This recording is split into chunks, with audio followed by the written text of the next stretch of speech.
is Aisan and this is Ruben, and we're interviewing Ms.Neil to know about the education in Latin America and the US.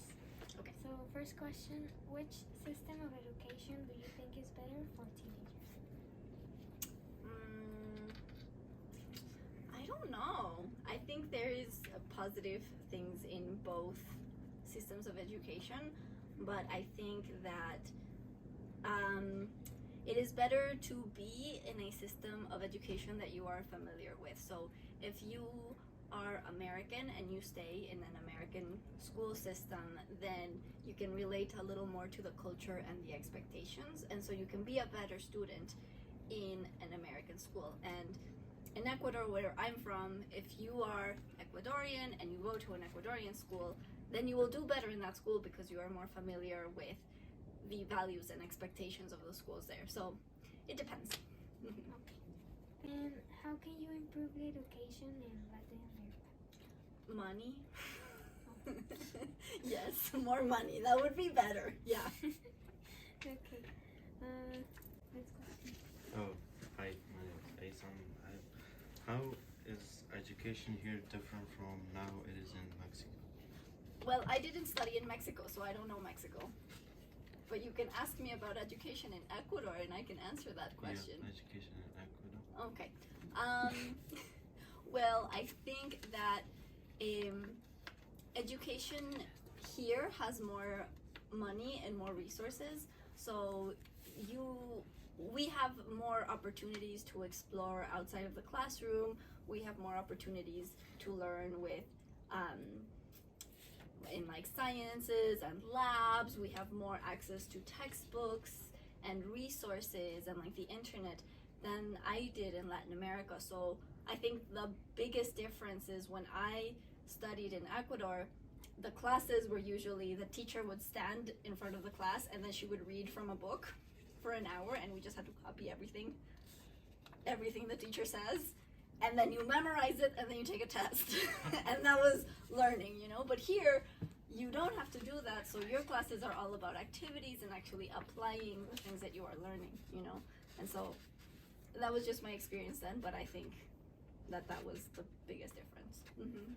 So in Ecuador, the university, you have I think the biggest difference with schools here is that the public universities or the state universities are actually public.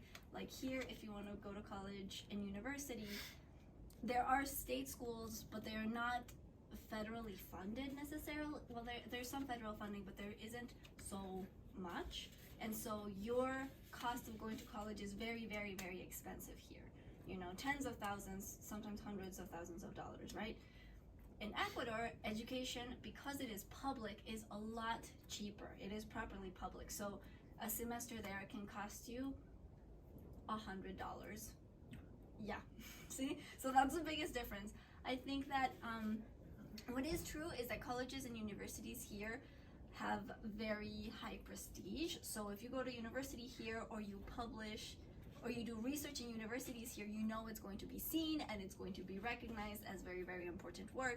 And universities in Ecuador do not have that same prestige or that same standing.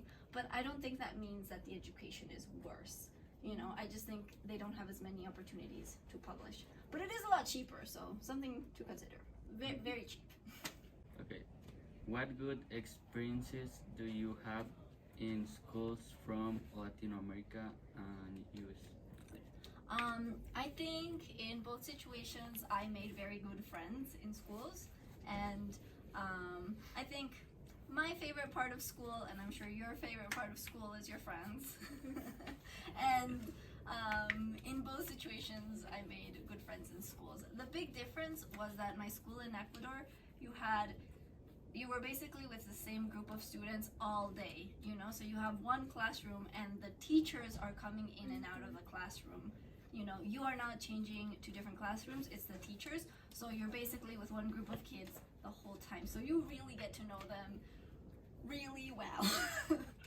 And if you get into a fight with someone in the classroom, it's very awkward because you have to see them all the time, you know, whereas here, you know, you can, if you don't like someone, you can kind of avoid them a little bit.